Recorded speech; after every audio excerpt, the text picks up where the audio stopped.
আসসালামু আলাইকুম রহমতুল্লাহি বারাকাতুহু। আমার প্রিয় ভাইজানেরা, আপনারা কেমন আছেন?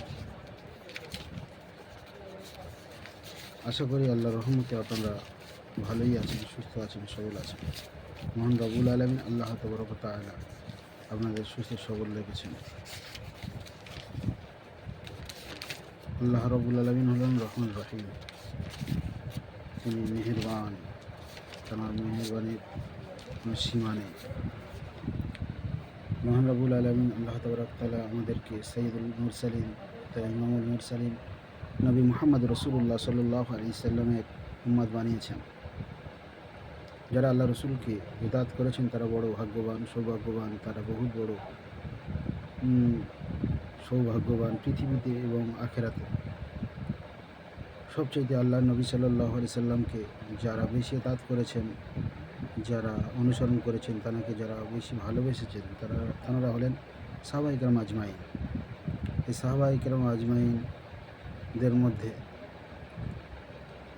কিছু সাহাবীদের প্রতি আল্লাহ রসুল এত আকৃষ্ট হয়েছিলেন, তাদের আচরণ, ব্যবহার,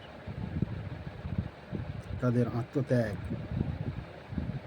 রসুলুল্লাহর ভালোবাসার প্রমাণ দিতে গিয়ে তারা ইসলামের প্রাথমিক যুগে যেভাবে নিজেদেরকে উৎসর্গ করেছেন আল্লাহর পথে, রসুলুল্লাহর মহব্বতে, তার উদাহরণ দিতে গেলে অবাক হতে হয়।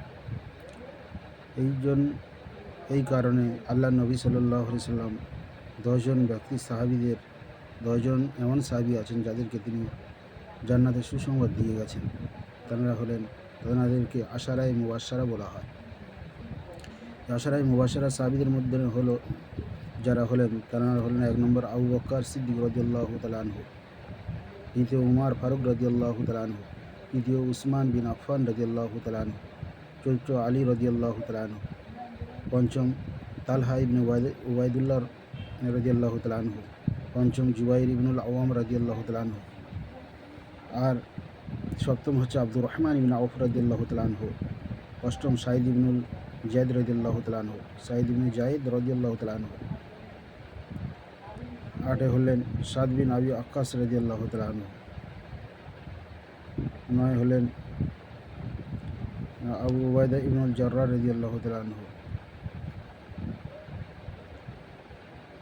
তো মোট আব্দুর রহমান ইবনে আউফ রাদিয়াল্লাহু তাআলা আনহু, জুবাইর ইবনুল আওয়াম রাদিয়াল্লাহু তাআলা আনহু, মোট 10 জন সাহাবী যাদেরকে আশারায়ে মুবাশশারা বলা হয়। এই 10 জন সাহাবীকে আল্লাহর নবী জান্নাতি বলেছেন। দলিল সুনানে তিরমিজি, হাদিস নম্বর 3747, হাদিসের মান সহিহ।